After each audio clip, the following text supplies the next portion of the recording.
I'd like to make a second video to my first video about how the IRS and the private banking rings that tax us and take our money and give it to other countries to fund illegal operations that leaves our states to borrow money from other countries to build our roads and stuff, and then they collect all that money back on interest. But I don't want to talk about that, and I definitely don't want to talk about the Mexican border because, I mean, they're pointing fingers at that stuff when there's a country, British Petroleum. Yeah, they're on our shores right now, and they're basically taking away people's First Amendment rights. And how can you tell if the person that you're following is trying to lead you away from not really what's going on? It's when they start trying to downplay big scenarios. Like in some people's opinions, they don't think the BP oil leak is not out of control, or it's more than what the media is. That's how you can tell, because that's the foreign government coming in, telling and taking away Americans' freedom of speech to display pictures and do whatever, and that's a foreign government. Now everybody else is going to say that these Mexicans or people, drug dealers, or they're crossing the border need to be stopped. Well, they can take out drug dealers in Panama, South America, all over, but when it comes to our border, they're all they can't do it. So that's how you can tell that they're not going to do anything about it. And the cops down there that are being shot out, sorry, I'm trying to show you. You know what I'm talking about. They don't give a shit, So with that said, I want to show you the lawsuit, since my lawyer tells me that I only have a 10% chance of winning. And some people think that I'm just trying to sue, or I'm making things up. Now, I also want to relate to the people that are being or will be exploited over this oil slick, because I do have video footage of the previous people that were exploited and just forgot about. So it's going to happen. You're going to get sick, you're going to be forgot about, and you're going to die. That's just the plain bottom line. And big fuck you to anybody out there, that, especially doctors out there, that just fucking try to, they get PhDs and then they try to throw that in your face like you're fucking stupid or they're better than you. Yeah, big fuck you, because even these doctors fucked me over. So I just want to show you that not every doc that you actually see out there is willing to help you. And here's what I want to show you. Okay, now, I'm not going to read this much. I did read it once, and I'll try to do it again. I never read out loud before.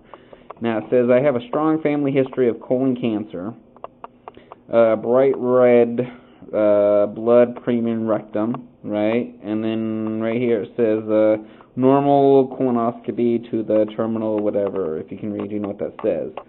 Alright, it says, the patient is a pleasant 25-year-old white male who has a strong family history of colon rectal cancer. Yeah, that's exactly what they cut out of me, was that exact type, colon rectal cancer.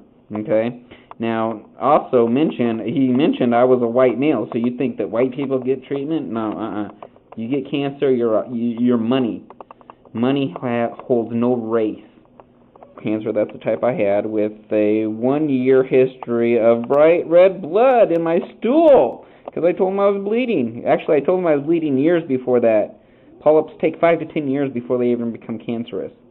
Anyways, the patient's family history is noted for a mother with a history of urinary cancer and colon cancer. He has 2 sisters, that's my mother, that's 1 strike, and 2 sisters, well that's 2 strikes, that's 3 strikes, with a history of colon polyps. The patient denies a diagnosis of Lynch syndrome. Now, my colon doctor here looked at that and he said, that's funny, you diagnosed yourself, and he laughed. Well, I didn't take it too funny because I'm still suffering. Over the last year, the patient has noted, intermittent bright red blood in my stool, premium rectum, where my cancer was. Oh yeah, by the way, since I cut it out, I don't have blood in my stool anymore, which he attributes to dietary changes, and hemorrhoids, you see? So I left there thinking I had hemorrhoids the whole freaking time.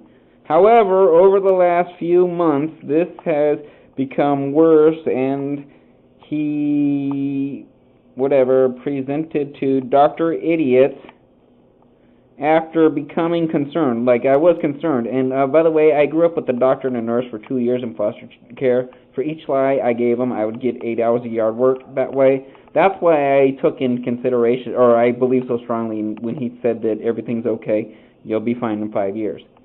He noted a 5-pound weight loss growth in 140 pounds to 135 pounds.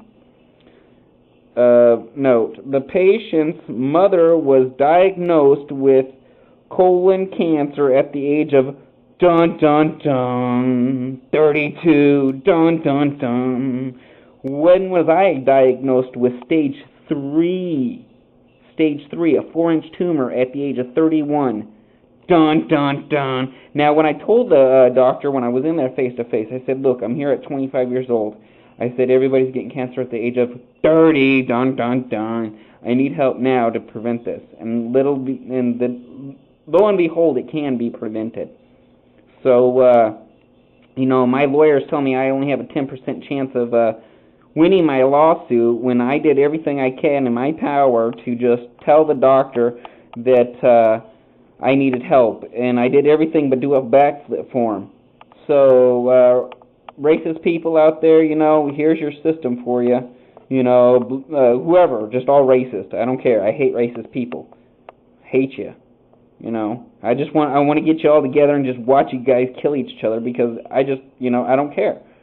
So, anyways, but there you go. Oh yeah, and there's a basketball player, Lieberman, that guy. He just donated. I'm gonna do a shout out to him. He just donated like $1 million to the Boys and Girls Club. I'll bring that up in another video.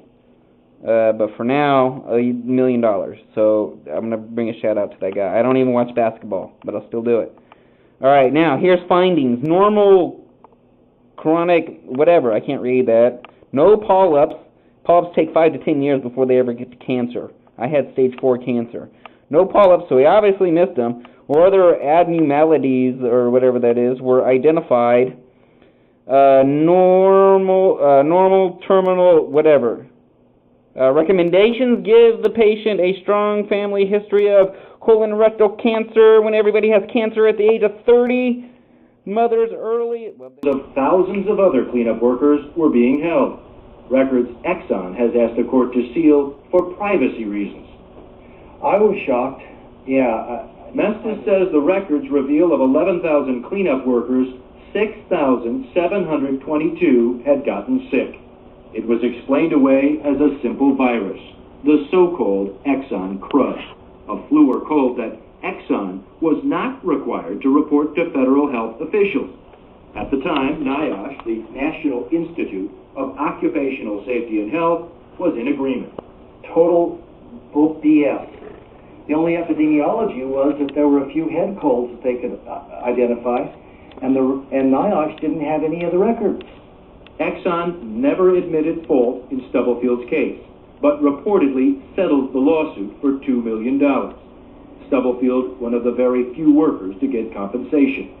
Exxon says the few lawsuits brought failed to show any evidence of injuries or illnesses known to be caused by exposure to crude oil or the chemicals they used to clean it up. Keeping them honest, Dennis Mestis, the attorney, says he is concerned that workers cleaning up in the Gulf today may be headed for the same fate as the Exxon Valdez workers. They get sick while their medical records are controlled by BP. Louisiana's health department has reported 128 cleanup workers believed to be sick from exposure to this spill.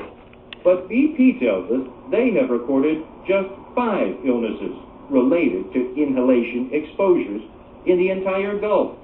BP is also insisting that government air testing is showing, quote, "We have not had a single reading above OSHA regulations to date." And as for respirators, the company says there has been no demonstrated need for them. No single issue high enough to warrant a respirator. Anything that I Dr. thought... Ricky Ott, an environmental activist, studied the effects of the Exxon Valdez spill 21 years ago. With this BP spill, she says, once again, Out-of-work fishermen are lining up for cleanup jobs that she says will put them in harm's way. I'm feeling like BP is forcing them into this situation where BP holds all the cards, and BP is letting these workers get sick. Downtown, back in Alaska, Roy Dalthorpe's coughing has never stopped. He now has skin rashes. His health literally crumbling. So I'm going blind.